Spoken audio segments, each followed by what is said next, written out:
하나님 말씀은 요한계시록 13장 11절 12절입니다.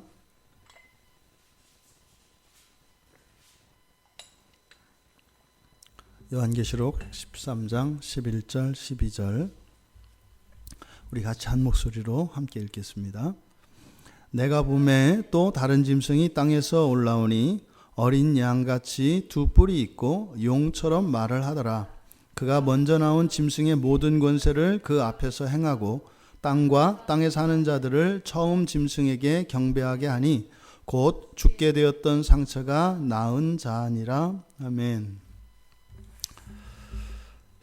사도 요한이 또 보았습니다. 또 보았습니다. 본 것을 이야기하는데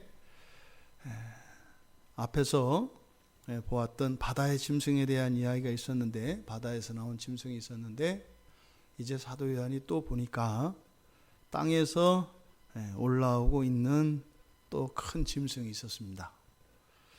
이 짐승은 앞에서도 설명을 드렸던 것처럼 야생동물입니다. 사람들과 함께 할 수 없는 하나님의 창조 섭리 안에서 야생을 살아가는 야생동물들을 의미하고, 이 짐승은 결코 제사에 사용되어지는 제물로는 단 한 번도 언급된 적이 없습니다. 그러니까 제물이 될 수 없는 것들입니다.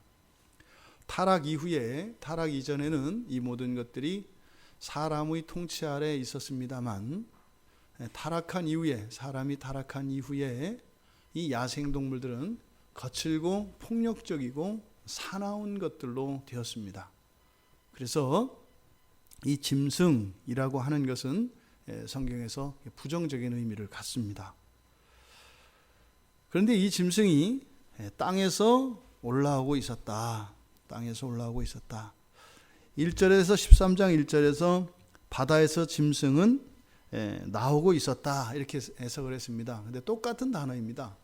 똑같은 단어를 1절에서는 그러니까 바다 짐승은 바다로부터 나오고 있다, 이렇게 설명을 하고, 땅의 짐승은 올라오고 있다, 이렇게 설명을 하고, 이렇게 번역을 했습니다. 그것은 그 의미가 다르기 때문이죠.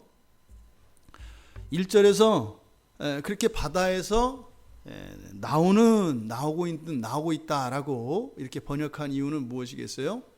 바다에서는 땅을 향하여 점점 가까이 걸어서 나오는 것이기 때문에 그래서 나오고 있다, 이렇게 번역을 했고, 지금 여기서는 땅에서 올라온다, 이렇게 했어요.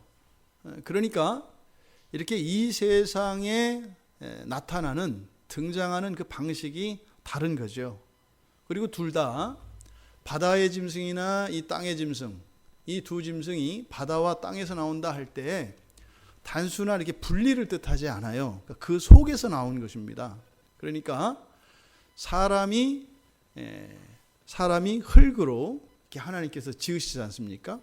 그때 흙이 마치 사람은 돌멩이고 흙과 이렇게 달라서 그 가운데 이렇게 돌을 흙에서 이렇게 끄집어내는 것이 아니라 흙 가운데에서 일부의 흙을 취해서 이렇게 사람을 만드셨잖아요. 그러니까 여기서도 마찬가지로 이렇게 분리시켜 놓는 것, 그러니까 원래 다른 것인데 다른 것을 이렇게 가리는, 분리하는 그런 의미가 아니라 아주 그 속에서 나오는, 그러니까 뭐예요? 하나도 다를 게 없다, 이 말이에요. 그래서 그 땅과 이 짐승, 이 땅의 성격, 땅의 정체와 이 짐승의 정체가 하나도 다르지 않다, 이 말입니다. 그래서 마치 하나인 것 같았던 그것이 짐승으로 나온다, 이런 의미입니다. 그래서 이 땅은, 그러면 땅이 뭐냐? 땅이 뭐냐? 성경에서 우리가 이렇게 땅을, 성경에서 땅이 의미하는 바, 그것은 첫 번째로는 하나님이 창조하신 창조세계를 하나님이 태초에 창조하셨다 할 때 어떻게 하시죠? 하늘과 땅입니다. 그래서 하늘의 상대 개념으로서의 땅의 의미를 갖습니다. 그러니까 이 땅은 피조물들, 하나님의 피조물들이 거하는 곳이고, 물론 여기는 영적 피조물인 천사는 해당되지 않습니다. 천사를 제외한 그런 피조물들이 거하는 지역이고 공간이고 또한 나라입니다. 그리고요, 앞서서 우리가 살펴보았습니다만 하늘에서 쫓겨난 용이 내려온 곳, 그것이 바로 땅이고, 이 땅은 용이 새로운 처소, 자신의 처소로 지금 삼으려고 목표로 삼고 있는 것이 이 땅입니다. 두 번째로 이 땅은 하나님이 창조하신 창조세계는 하늘과 땅으로 이렇게 나눌 수 있습니다만 또 땅은 세분해서 땅과 바다로 또 나뉠 수 있습니다. 그러니까 이 땅은 바다와 또 구별된 개념이죠. 그러면 하늘 아래에 있는 땅과 바다, 이 차이는 무엇일까요? 창세기 2장에서 1장 28절에서 하나님께서 사람들에게 이 세상을 다스리도록 하세요, 생물들을. 그런데 바다에 있는 생물이나 땅에 있는 생물들이나 모두 다 사람들의 통치 아래 있습니다. 그런데 영역은 땅은 사람이 통치하는 영역이되 바다는 사람의 통치 영역이 아닙니다. 그러니까 사람으로 하여금 다스리게 하신 것은 그 첫 창조에서 하나님이 사람에게 다스리도록 하신 그 영역으로서는 땅만이 해당이 됩니다. 그러니까 바다는 사람의 통치 지역이 아니에요. 그래서 바다와 이 땅은 사람의 통치권이 미치는 곳이냐 미치지 않는 곳이냐, 이렇게 또 구별이 됩니다. 지금 보십시오. 바다에서 짐승이 나왔고요, 지금 땅에서 또 짐승이 나왔습니다. 지금 보십시오. 하늘에서 용이 내려왔고 바다에서 짐승이 나왔고 땅에서 짐승이 나왔어요. 그러니까 지금 하나님께 대적하는 세력이 하늘에서 온 용과 바다에서 올라온 짐승과 땅에서 나오는 짐승 해서 어떻게 해요? 모든 영역에서 다 함께 모였어요. 그러니까 보통 우리가 하나님을 성부, 성자, 성령 삼위일체, 이 삼위 완전수지 않습니까? 그러니까 땅에서 짐승이 나옴으로써 하나님을 대적하는 또 적그리스도라고 할 수 있는 이런 세력이 이제는 꽉 채워졌어요. 완전수 3을 채웠습니다. 그러니까 하나님을 대적하는 세력이 이제는 완전해진 상태를 말합니다. 사실은 이것은 지금 사도 요한이 이 환상을 보면서 사도 요한 당시의 그때의 상황을 아마 사도 요한은 떠올렸을 겁니다. 보겠어요. 사단 마귀가 이 세상을 처수 삼으려고 공격을 하죠. 그때 바다에서 나온 이 바다의 세력, 바다에서 나온 짐승은 누구겠어요? 이거는 사실은 바다라고 하는 개념은 뭐예요? 그러니까 통치 밖에 있는 거니까 이방인이고 외인입니다. 그러니까 로마 황제예요, 로마 황제.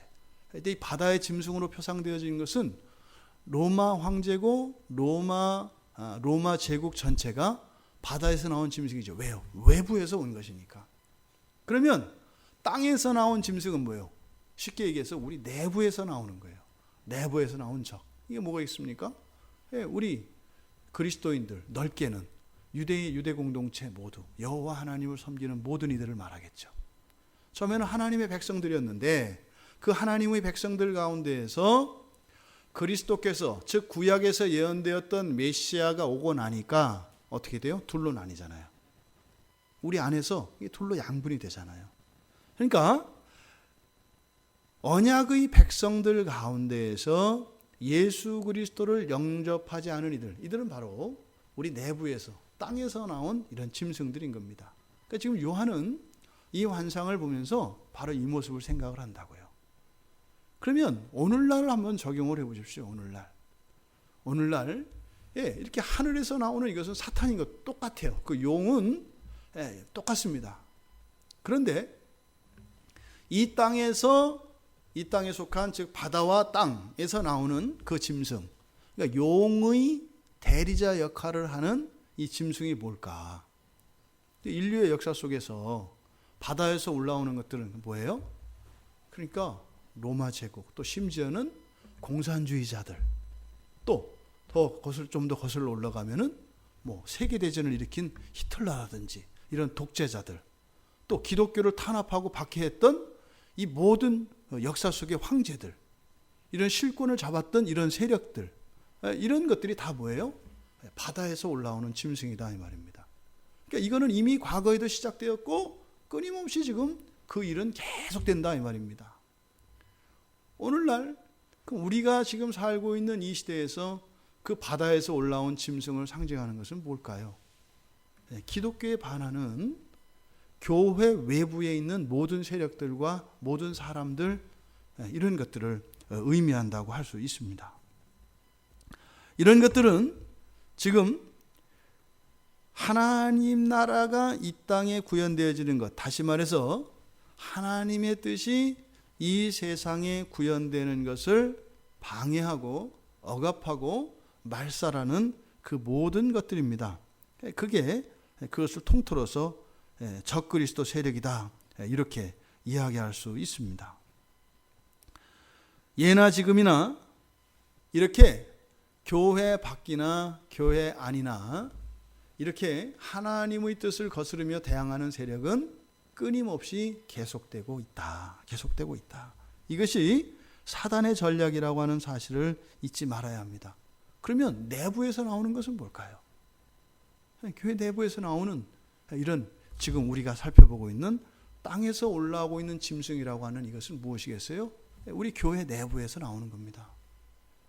교회 내부에서 일어나는 부정부패, 여러 가지 타락, 또 진리의 왜곡, 우리의 신앙의 근본 저항들을 훼손하는 이 모든 것들, 이것이 지금 땅에서 올라오고 있는 짐승이다.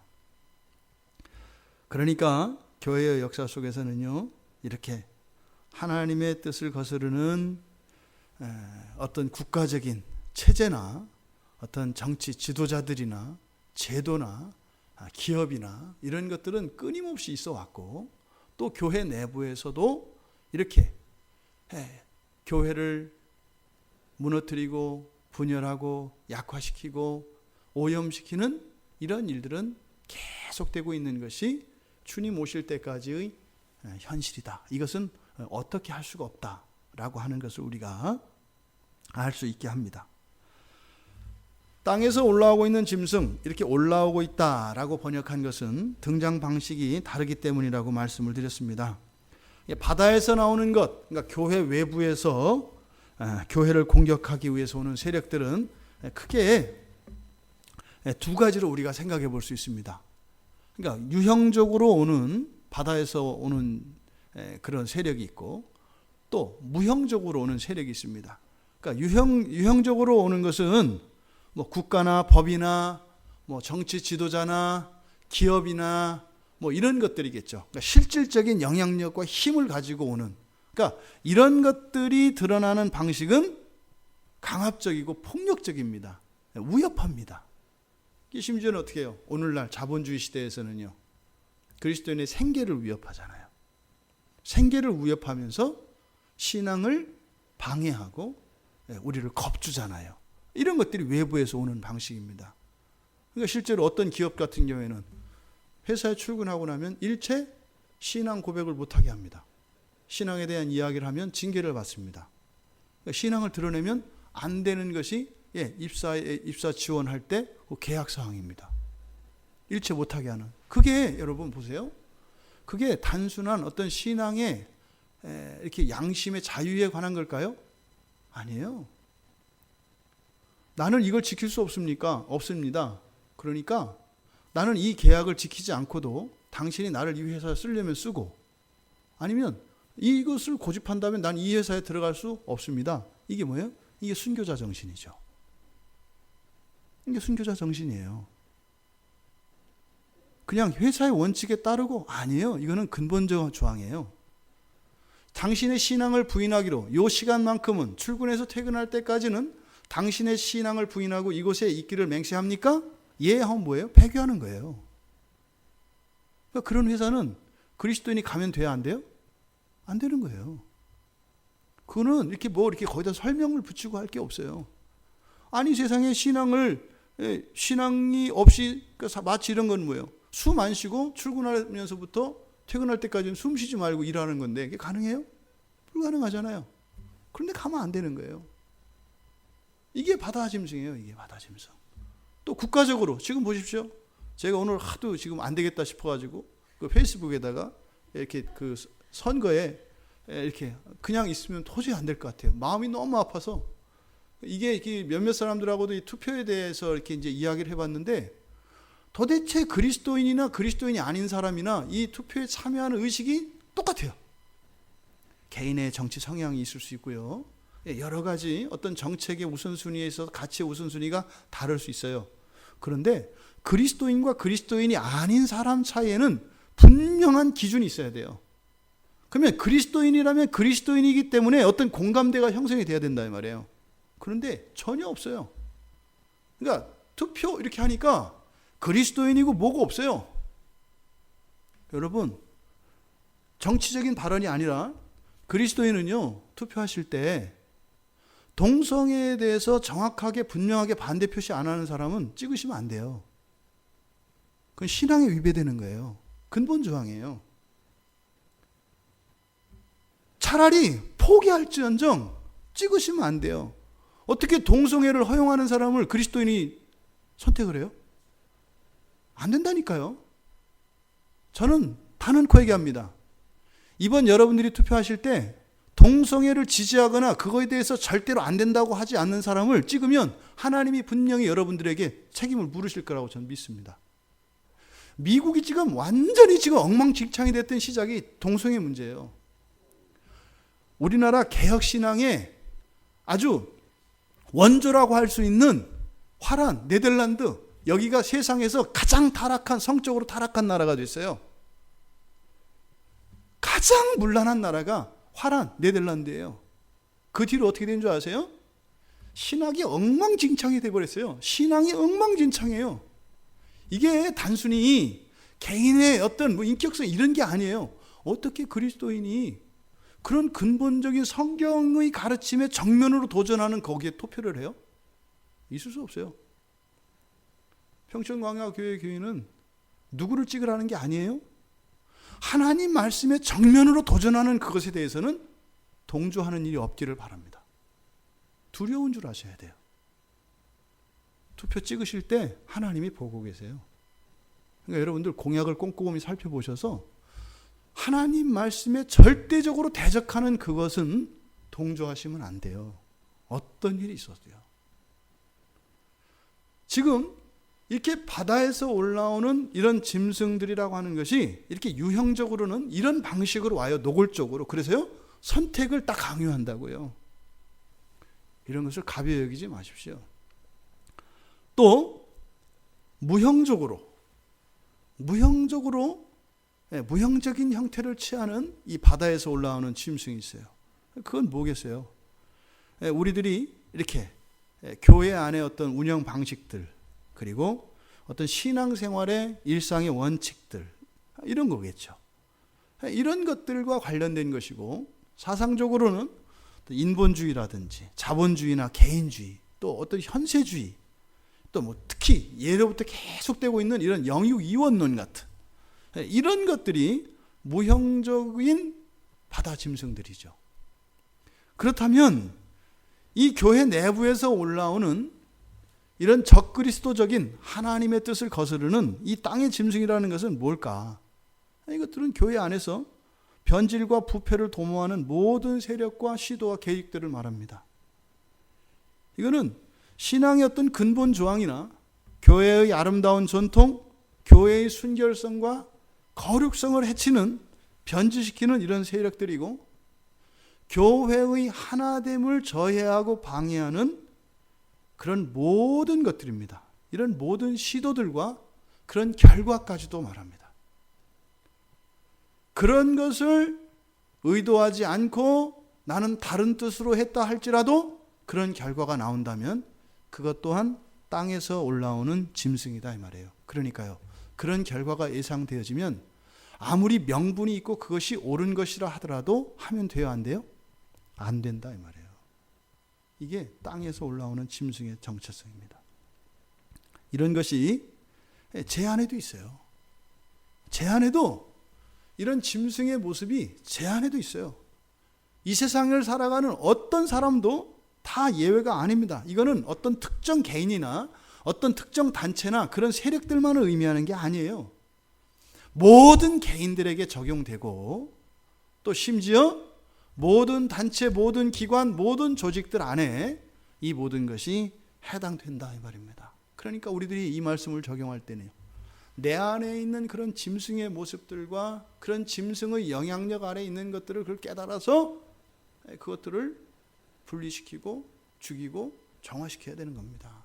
끊임없이요. 그 짐승의 정체에 대해서 성경은 두 가지를 가지고 말을 합니다. 어떻게 해요? 그 짐승이 땅에서 짐승이 올라오는데 어떻다? 어린 양같이 두 뿔이 있다. 어린 양같이 두 뿔이 있다. 그리고 두 번째, 용처럼 말을 한다. 어린 양같이 두 뿔이 있다. 그리고 용처럼 말을 한다. 이거 뭐예요? 양 같고 용 같다 이 말이에요. 양 같다는 것은 여기서 어린 양은 누구를 의미해요? 예수 그리스도를 의미합니다. 이 땅에서 올라오는 짐승의 이 정체는 뭐예요? 그리스도 같기도 하고 용 같기도 하다 이 말이에요. 그리스도 같기도 하고 용 같기도 하다. 이 정체는 뭐라는 거예요? 짐승이라는 거예요. 근데 그 짐승은 이렇게 양면성을 두 얼굴을 가지고 있어서 그리스도 같기도 하고 용 같기도 하다 이 말이에요. 용은 용인데 완전한 용이 아니라 그리스도 같은 용이다 이 말이에요. 그럼 여기서 어린 양 같은데 두 뿔을 가지고 있대요. 그러니까 이 뿔은 뭘 의미한다고요? 권세라 그랬어요. 그러니까 권세가 있어요. 권세가 있다 이 말입니다. 그런데 계시록 5장 6절에 보면 이 어린 양에 대한 묘사가 나오는데 이 어린 양은요 원래 뿔이 몇 개예요? 7개예요. 그리고 뿔만 있는 것이 아니라 7 눈이 있습니다. 7 뿔과 7 눈이 있어요. 그러니까 7 뿔은 절대 권력을 상징합니다. 절대 권력. 전능성이죠. 7 눈은 전지성을 의미합니다. 참된 진리, 참된 지혜, 지식 이걸 말하는 거죠. 그런데 이것은 두 뿔만 가지고 있대요. 그러니까 권세를 가지긴 가졌는데 바로 어린 양의 권세와 같지 않고 또 어린 양이 가지고 있는 이런 전지성은 가지고 있지 못하다라고 하는 겁니다. 바다에서 나온 짐승은요 완전히 그리스도와는 동떨어져요. 그래서 표시가 딱 나요. 아니라는 거를. 이게 보면 저거는 짐승이네 이렇게 이제 안다 이 말이에요.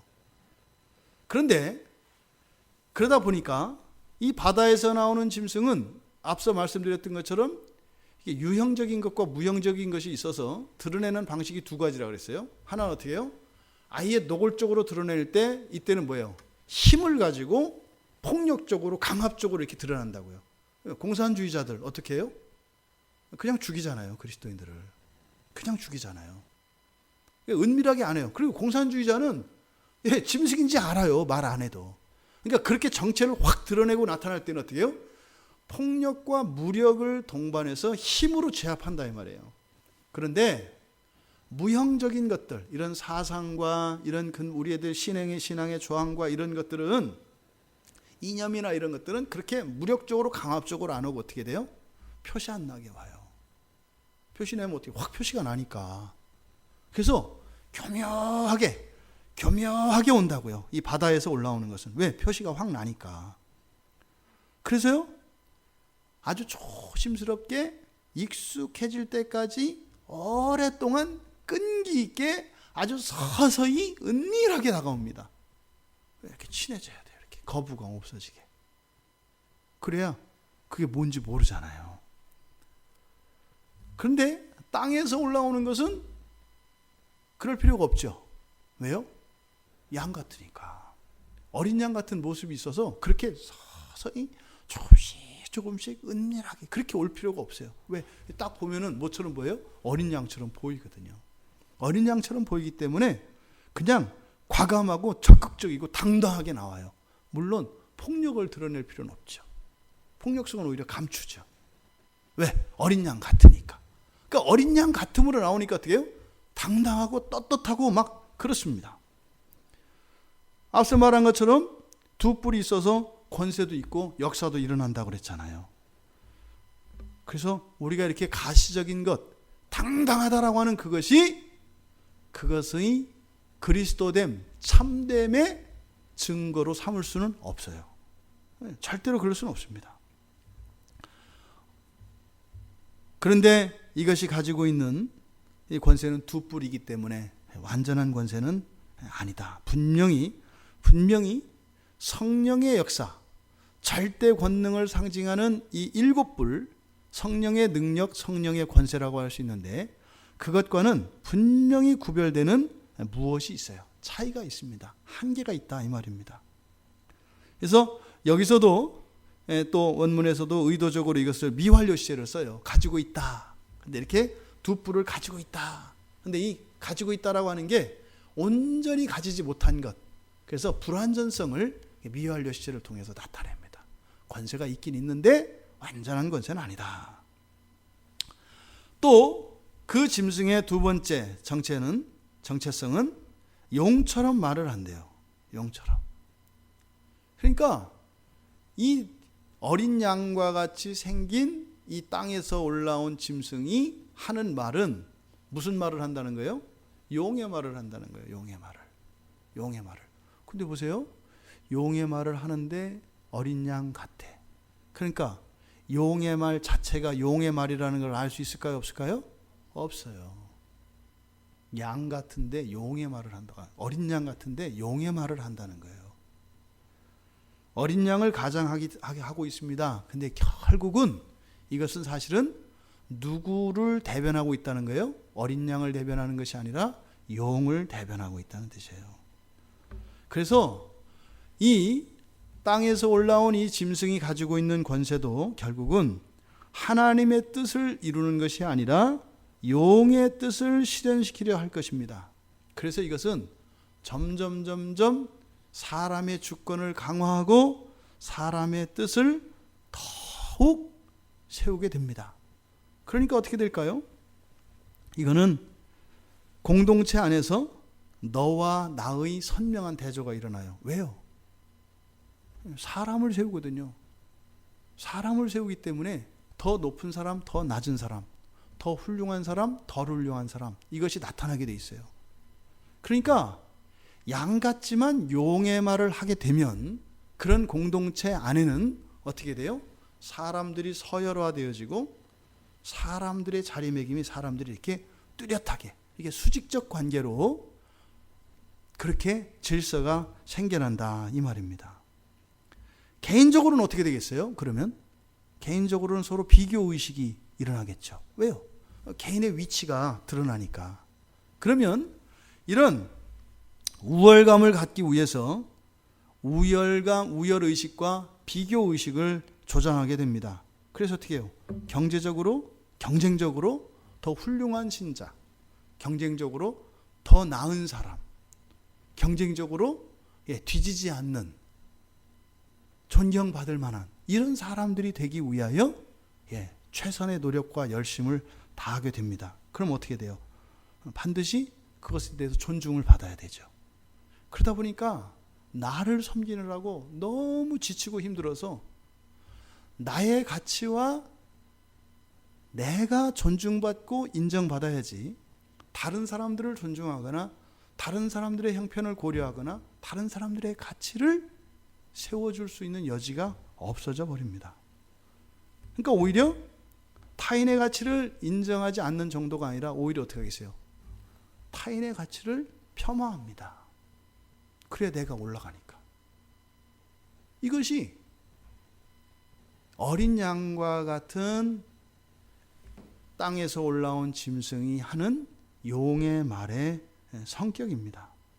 그래서 이 땅에서 올라온 짐승에 대해서 예수님께서 마태복음 7장 15절에서 양의 옷을 입고 다가오는 노략질하는 일이라고 해요. 거짓 선지자들이죠.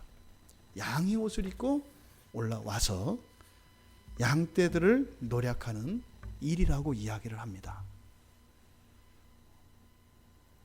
이것이 교회 내부에서 일어나는 일. 이거는요, 직분에만 국한되어 있는 것이 아니에요. 교회 안에 있는 모든 성도들에게 적용되는 거예요. 앞서 말씀드린 것처럼 이거는 그러면 어떤 사람일까? 누굴까? 이렇게 구별할 것이 아니라 어떻게 된다고요? 우리들 개인에게 적용시켜야 한다는 말이에요. 내 안에 있는 그런 땅의 짐승된 그런 속성들, 이것들을 우리 각자 안에서 적용을 하고 그것을 발견해야 된다. 그래서 성도들은 진리에 기초한 바른 신앙을 갖도록 노력해야 합니다. 그래서 진리의 토대 위에 바른 신앙을 갖고 있지 않으면 이게 용 같은 어린 양인지 어린 양 같은 용인지 이것을 분별할 수가 없어요. 사실은요, 이게 용 같은 어린 양이나 어린 양 같은 용이나 놓고 보면 사실은 어떻게 해요? 똑같아요. 똑같다고요. 신앙적으로 이제 예수 믿은 지 얼마 안 되는 사람 있잖아요. 아직 뭐 이것도 저것도 모르고 그저 정말 예수님이 날 구원해 주신 그 구원의 확신은 있지만 사실은 뭐 이렇게 가치관이나 사상이나 이런 생각들이 교회 밖에 진리와 진리에 반하는 그런 것들을 가지고 있는 사람들이 있어요. 믿음은 있죠. 그런데 이렇게 일반적으로 도덕적으로 그리고 도덕적으로 그리고 세상적으로 반듯한 삶을 살아가는 사람이 있어요. 그러니까 신앙적으로는 아주 나약하지만 인격적으로나 인간적으로는 훌륭한 사람. 그 사람 아직 덜 된 사람이죠. 그죠?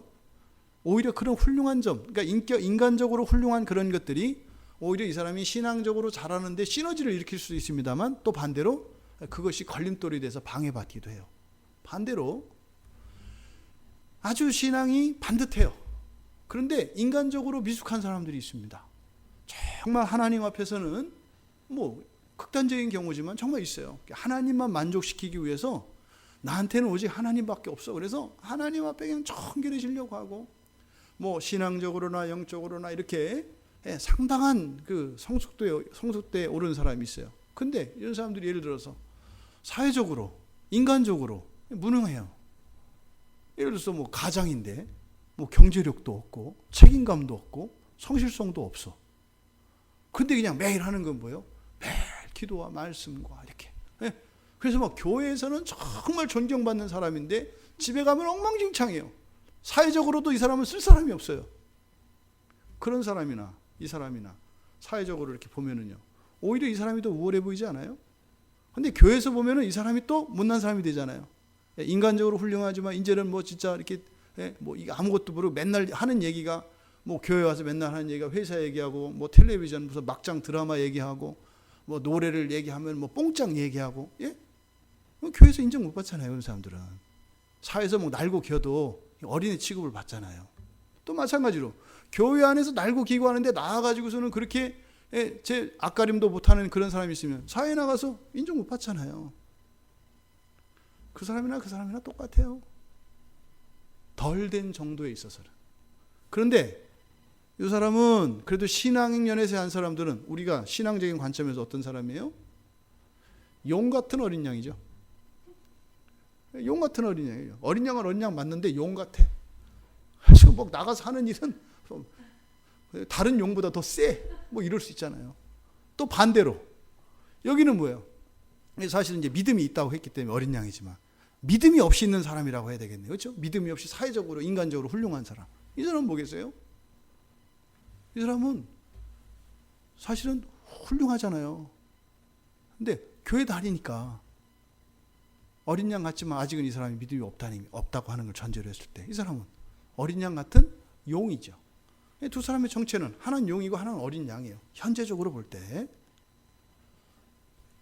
분별하기가 어려워요. 실제로 인격적으로 결함이 있는 믿음이 있는 사람과 인격적으로 결함이 없는 믿음이 없는 사람 보았을 때 누가 더 훌륭한 사람인 것처럼 여겨져요? 어렵다고요. 구별하기가 어렵다고요. 그러니까 진리의 토대 위에서 바른 신앙을 가지고 있지 않으면 내가 옳고 그르고 좋고 나쁘고를 판별하고 분별할 때 오류 속에 빠지기가 쉬워요. 그러니까 신앙과 상관없이 인간적인 매력들과 그런 성숙도가 주는 그런 탁월함들이 우리의 이성을 흐리게 할 수 있다 이 말입니다. 그래서 우리가 정말로 하나님을 알고요, 사람을 알고 이 신앙의 도리를 알고 공부하고 아는 일이 너무나 중요해요. 이거는 본인의 의도와 상관이 없어요. 무지하면 실수할 수밖에 없고 오류 속에 빠질 수밖에 없어요. 그러면 양 같은 이 용이 왔을 때 이것을 뭐라고 생각한단 말이에요? 양으로 생각한다고요. 그리고 나중에 가서 뭐라 그래요? 난 양인 줄 알았죠. 그거를 어느 누구도 도와줄 수가 없어요. 그래서요, 우리는 목양관계 안에 있어야 되는 거예요. 왜? 지금 현대 사회를 살아가는 게 얼마나 어려워요. 얼마나 바쁘고 힘들어요. 그러니까 어떤 신학자가 엊그저께 그런 얘기를 해요. 한국교회 너무 잔인하다는 거예요. 한국교회 너무 잔인하대요. 이제 그분 얘기해요. 맨날 주일날 예배 한 번이면 되지. 새벽에도 교회 나오라고 그러고, 수요일도 나오라고 그러고, 금요일도 나오라고 그러고, 이렇게 한다고 잔인하다는 거예요. 그 말씀도 뭐 일리가 있어요. 그때 뭐 원래 개혁교회는 또 그렇게 해야 된다고. 그거는 제가 잘 모르겠어요. 근데 이 교회는 그 시대의 정황 속에 있거든요. 우리나라가 주일에 한 번 나와서 예배 딸꼭 드리고 그 설교 20분 딸꼭 듣고 신앙을 지킨다고요? 천만에요. 주일에 한 번 나오려면 설교 시간이 한 4시간 돼야 돼요. 4시간. 그렇게 해야 파듯 그냥 배교 안 하고 그냥 이렇게 살 수 있을 정도가 돼요. 우리 교회 그나마 한 1시간 돼서 주중에 안 들어도 그래도 바득해도 이렇게, 왜요? 다른 건 몰라도 설교가 길다는 인식은 항상 있잖아요. 그래서 설교 생각은 하잖아요. 그 내용은 생각이 안 나도 설교가 길다. 그래서 내가 그리스도인이다. 이 인식은 있잖아요. 저는 그 동의 못해요. 그런데 우리 이제 자녀들 세대는 그렇게 되길 바라요. 우리 자녀들 세대는 평소에는 일터와 가정에 충실하고, 가족끼리 오손도손 행복하고, 그 안에서 하나님의 영광과 구원하신 예수 그리스도를 찬양하고, 일터에서 그 노동을 통해서 예배가 되어지는 이런 일들이 일어나기를 바라요. 그리고 그랬던 이들이, 가정들이 다 한 자리에 모여서 주일에 그 영광스러운 예배를 드리는 그날이 속히 오기를 바라요. 아직은 아니다. 아직은 아니다. 저도 직장 생활 해봤고 그렇단 말이에요. 이게 몸부림하고 지켜내지 않고서는 안 돼요. 아니, 목사인 저도 그 신앙을 지켜내기가 쉽지가 않은데, 저는 이런 해 저런 해도 사람들과 막 그렇게 다투고 이런 일이 훨씬 적잖아요. 훨씬 적잖아요. 그런데도 힘들어 죽겠는데 안 힘들다고 하는 거는 뭐예요? 착각하고 있는 거예요. 양 같은 것, 양 같은 용과 용 같은 양, 이걸 착각하는 거예요. 뭐예요? 나의 삶 속에 있는 용 같은 양의 삶, 양 같은 용의 삶, 이것을 분별해내지 못하기 때문에 하나님의 은혜가 그렇게 필요하지 않다는 거예요. 충분하다는 거예요. 과하다고 생각하죠. 그래서 우리가 진리를 아는 일에 힘써야 되고, 또 이게 단순히 공부하고 설교 듣고 성경 보고 경건서적을 본다고 되는 게 아니잖아요. 그것들을 성령께서 녹여내시고 내 안에 진리로 바꿔주지 않으면 안 돼요. 그래서요, 하루에 일정 시간 정도는 반드시, 기도는 반드시 있어야 합니다. 많이 해라. 어떻게 하냐? 없으면 안 돼요. 아니, 밥을 짓는데 쌀이 없이 밥이 돼요? 아니, 쌀을 넣지 않고 물을 끓이면 밥이 되냐고요. 말씀과 기도는 없으면 안 되는 거예요. 밥만 올려놓고 쌀만 올려놓고 냅다 불에 구우면 그게 밥이 돼요? 안 돼요. 누룽지도 안 돼요. 그거는 다 타버려요. 그러니까 밥을 하려면 물과 쌀이 있어야 되는 것처럼 성경과 기도는 반드시 함께 있어야 돼요. 그게 없고서야 정상적인 삶을 살아갈 수가 없다 이 말입니다. 더군다나 지금 땅에 짐승이 온 것은 뭐라고요? 꽉 찼다 그랬어요. 하늘에서 올라오고 바다에서 오고 땅에서 와서 지금 꽉 찼다 이 말이에요. 변신, 이렇게 합체, 그래가지고 완벽한 형태로 온다 이 말이에요. 이렇게 만만하게 우리들에게 다가오는 게 아니다 이 말이에요.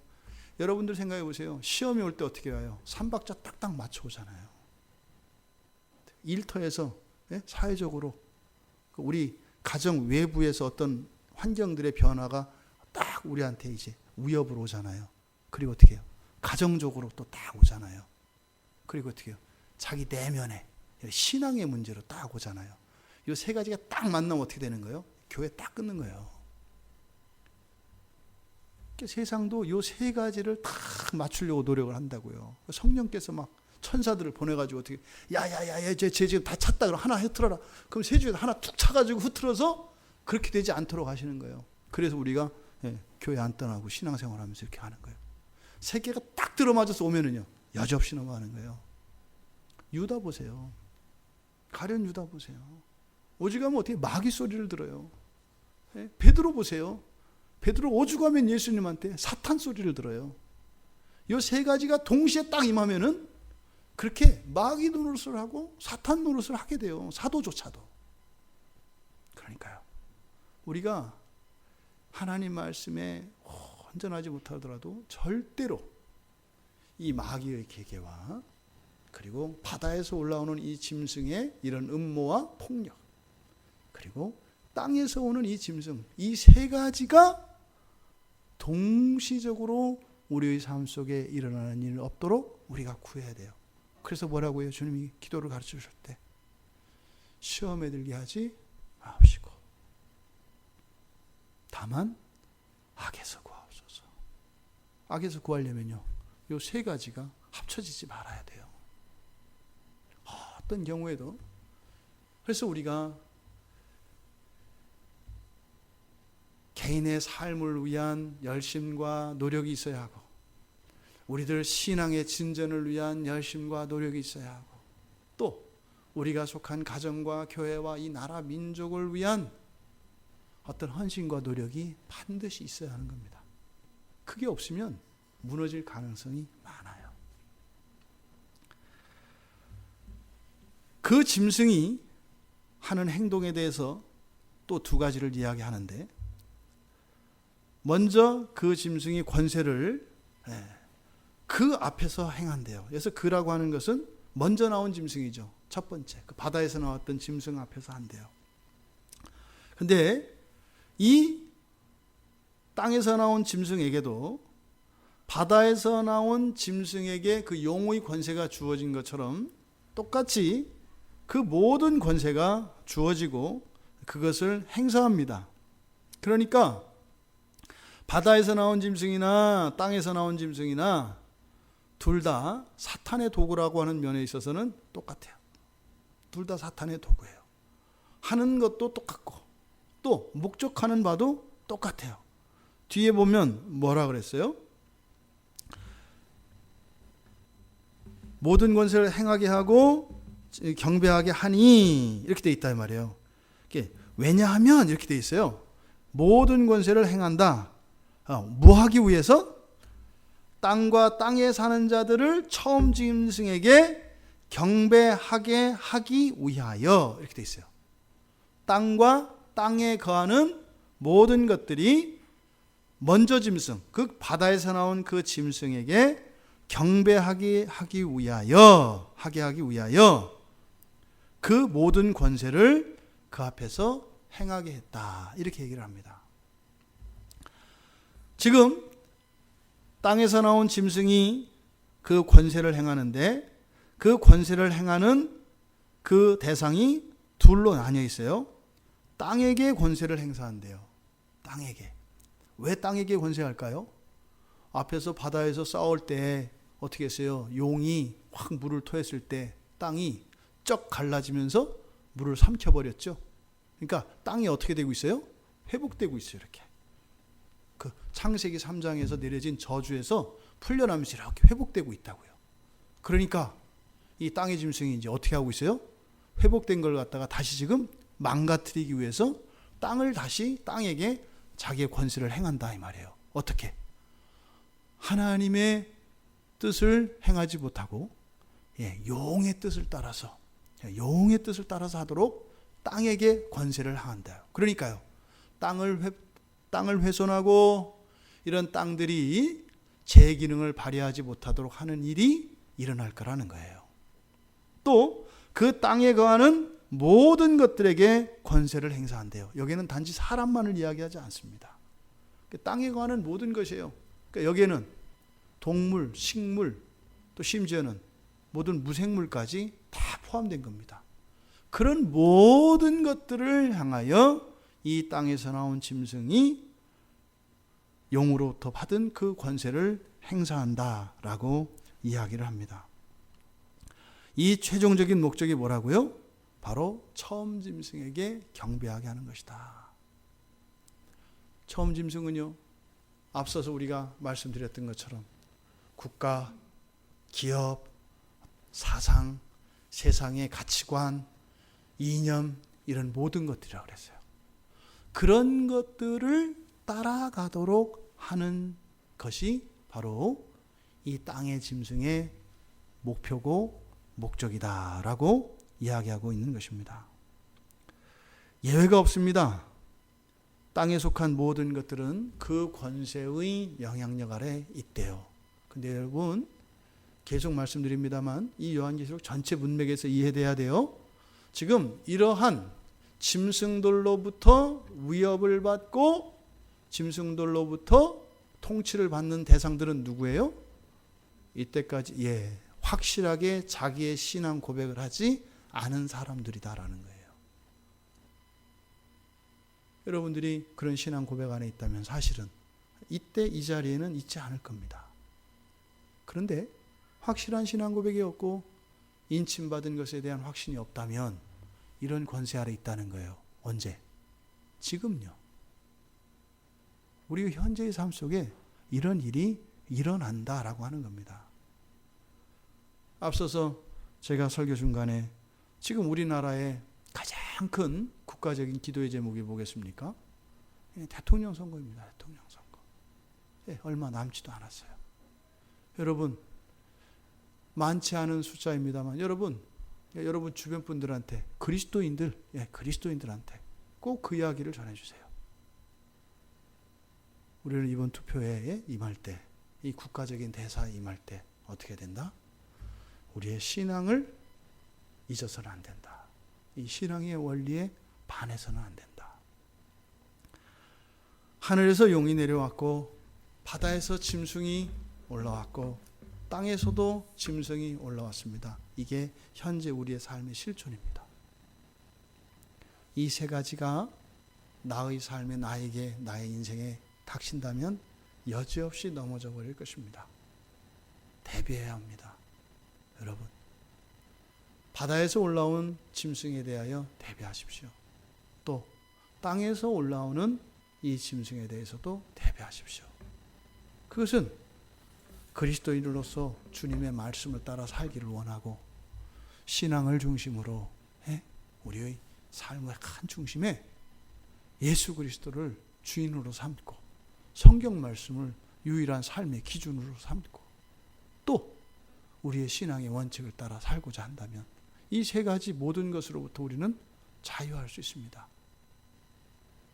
부디 사도 요한이 이렇게 요한계시록을 기록하면서 후대의 사람들에게 유익을 주시고자 하였던 그 기대가 우리 모두에게 임하기를 바랍니다. 여러분, 이제 모든 짐승들이 다 올라와 있고 하늘에서 용도 내려와 있습니다. 우리의 삶을 너무 만만하게 생각하지 마십시오. 하지만 또 두려워하거나 염려하지 마십시오. 결론은 뭐예요? 우리가 신앙 안에 확실히 거하면 이런 것들과는 사실은 상관이 없이 오히려 그러한 것들 비슷한 어떤 이런 짐승들의 권세와 같은 것이 우리의 삶 속에 일어났을 때 권세 아래 있는 것이 아니라 오히려 우리들을 통하여 그 어둠의 진들이 깨어진다는 겁니다. 그래서 그것으로 협박당하는 우리가 아니라 그것으로 공격당하는 우리가 아니라 오히려 짐승들을 이기는, 그래서 하나님의 영광을 드러내는 그런 믿음의 삶으로 그렇게 하나님께 영광 돌리고 통쾌한 인생을 살아가시는 우리 모두가 되기를 주님의 이름으로 축원합니다.